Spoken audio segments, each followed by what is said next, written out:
Hi guys! Morning! Another day, another mini vlog.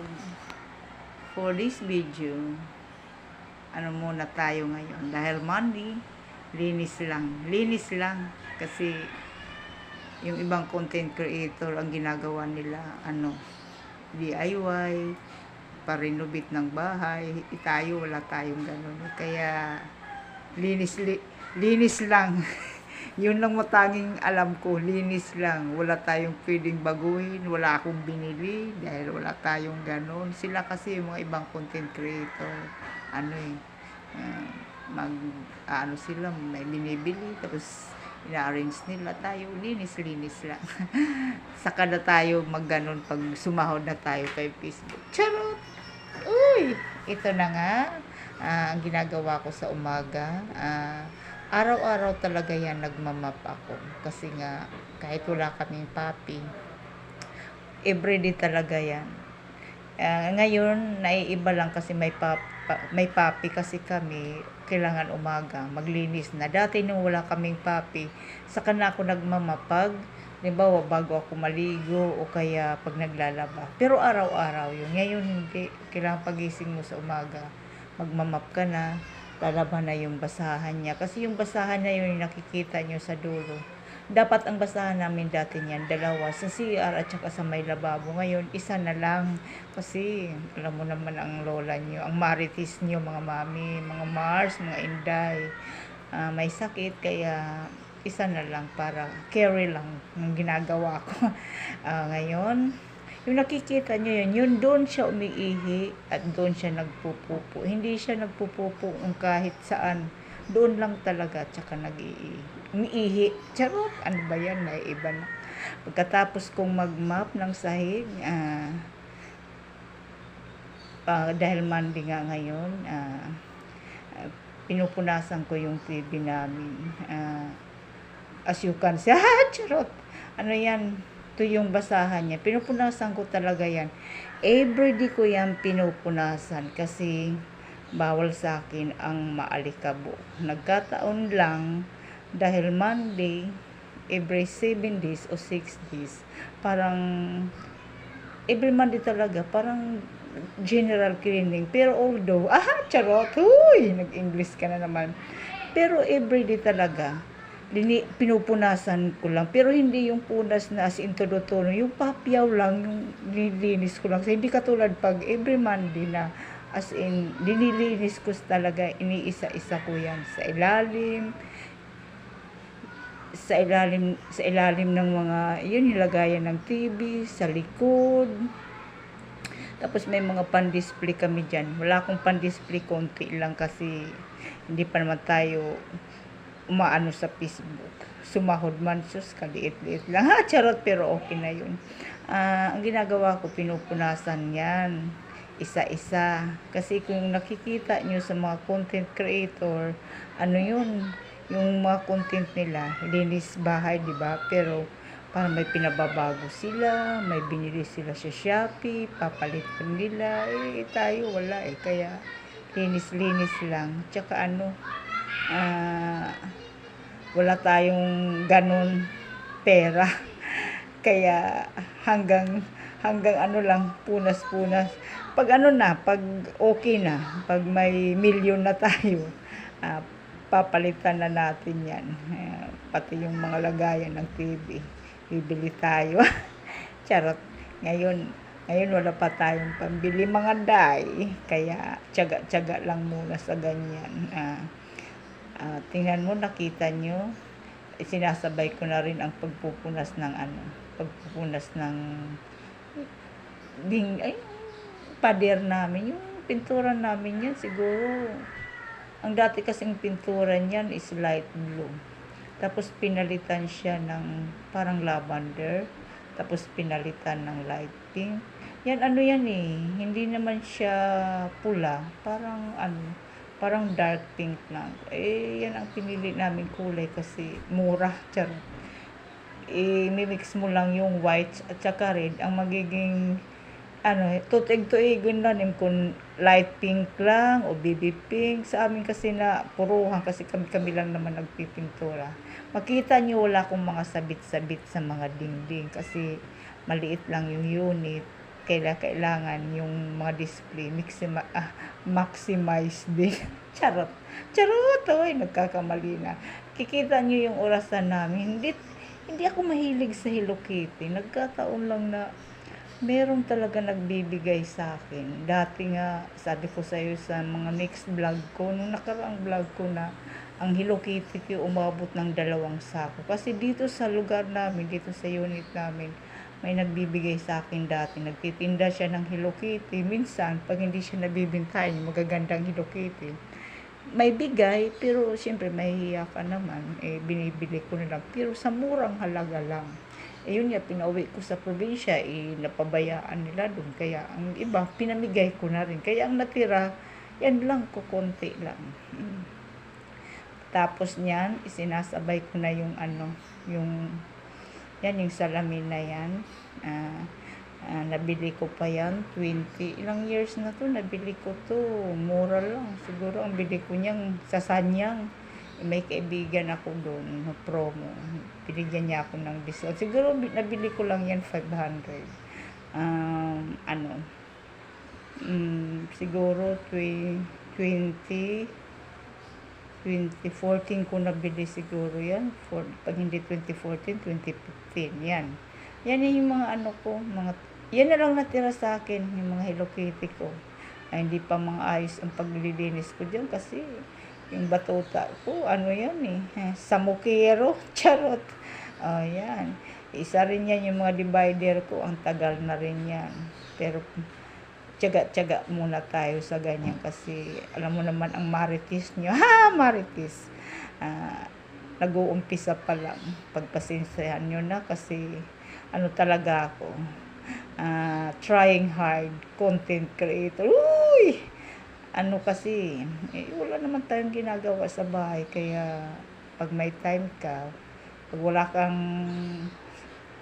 kang hanap buhay, pag dito ka lang, di mag-vlog, mag-video ka na, wala namang bayad. Malay mo, pansin tayo ni Mita, kumita tayo ng dolyares. Charot, hoy! Ano ba yan? Yung marites nyo. Yung pagka-marites ko, i-vlog ko na lang. May katuturan pa. Kisa makichika. Kichika ako sa labas. Minsan din nakikichika din ako. Ano ba yan? Yung content ko napunta na sa na iba na yung kwento ko. Pagkatapos punasan yung salamin, ang gagawin ko yung mga napunasan ko yung divider, ibabalik ko na siya. Babalik ko na siya sa ilalim para maging maging maayos tingnan. Ilang piraso na lang yan yung ko. Ilang piraso na lang yung mga Hello Kitty ko na natira. Dati pa yan, mga bigay yan. Tapos may malaki ako, yung dapat nga yung ilalagay sa sopa, may mga unan, di ba? Hindi ko ilalagay. Ginagawa ko kasi may dalawa akong Hello Kitty na malalaki. Lang din, bigay yan Dalawa yan, yung isa tinatago ko sa taas. Yan ang pang-display ko. Kaya makikita nyo sa loob ng bahay. Akala nyo lang Hello Kitty, pero hindi. Lang yan. Sponsor. Charot. Hoy! Ang gagawin naman ni Marites, tawag nila sa akin, Marites Ewan ko ba? Siguro nga, Marites ako. Yan. Babalik ko na siya sa dati. Pero pag nagkapera ako sa susunod na mga vlog ko, pag nagka-dolyares na tayo, magdi-DIY tayo. Parang hindi rin ako marunong mag-DIY. Na lang, bibili pag meron. Yun na nga mga mami, mga mari, mga marites tulad ko. Charot lang. Ako lang palang marites.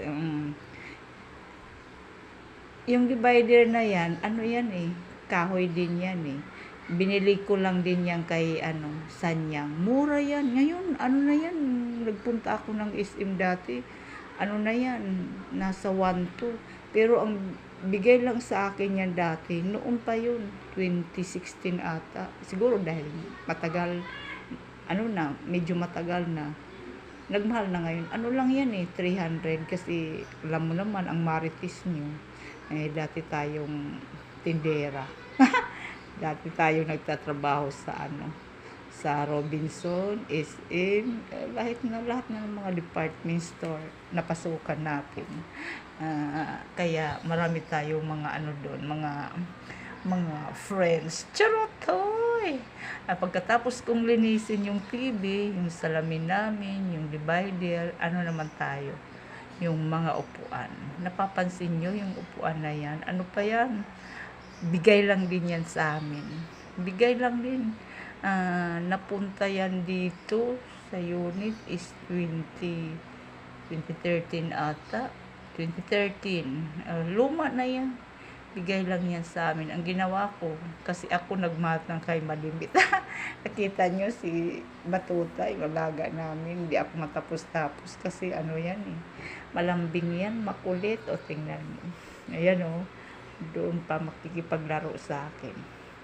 Pagkatapos niyan, ito na nga tayo sa kwento natin. Nasimang nakita. Pagkatapos kong punasan yung salamin, pinupunasan ko na yung mga upuan. Napapansin nyo, ang upuan namin, kahoy. Tsaka lang yan, bigay. O kahit bibili ako ng upuan, hindi talaga ako bibili ng foam. Kasi, unang-una may aso kami. Yung balahibo.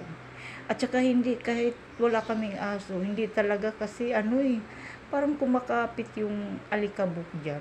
At saka isa pa meron naman may pang-vacuum dyan, kaya lang, parang mahirapan ata ako. Diba, di katulad pag lang, yung ganito lang, kahoy lang, na pupunasan mo lang. Everyday talaga yan pinupunasan ko. Araw-araw yan. Pagkatapos kong mag-mop, isusunod ko na yung mga upuan. Kasi, kailangan mo din punasan yan kasi yung alikabok, kahit sarado kami palagi, meron pa rin alikabok. At isa pa, ito may alagang aso kami. Yun ang iniiwasan ko. Nakita nyo naman. Pagpasensyahan nyo na yung bahay namin. Hindi ko naman pinagmamalaki yan. Charot. Andito lang naman kami sa squatter nakatira. Ang kaigihan lang, hindi na kami nag-uupa. Kaya yun.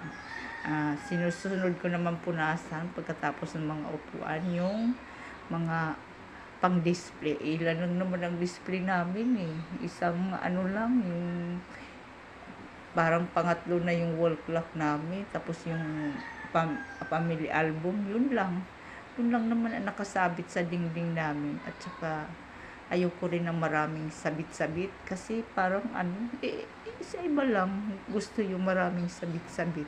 Dati ganyan ako, maraming sabit, may mga kurtina pa nga yan sa gitna.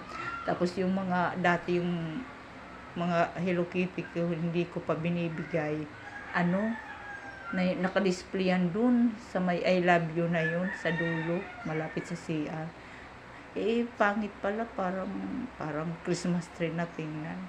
At pagkatapos niyan, tapos kung punasan yung mga upuan, balik tayo sa sa kwento natin. Hay, charot. Pinupunasan ko talaga yung mga yung mga pader sa gilid. Kaya yung pintura namin kahit na yan, 3 years na siguro yan, hindi pa napapalitan. Makintab yan. Ang ipinupunas ko dyan ito yung basahan lang, tapos kumikintab siya. Marami na nga yan bakbak kasi itong alaga namin, minsan pag excited siya, pag tayo parating, kinakabgab din doon sa may lababo namin sa ilalim. Inanuhan ko na lang yun, pininturahan ulit kasi nagbakbak yun lalo na pag naglalaro. Yun ang mahirap pag may alaga ka, pero at the same time, charot, English yun, nakakatuwa din. Yun lang. Thank you for watching.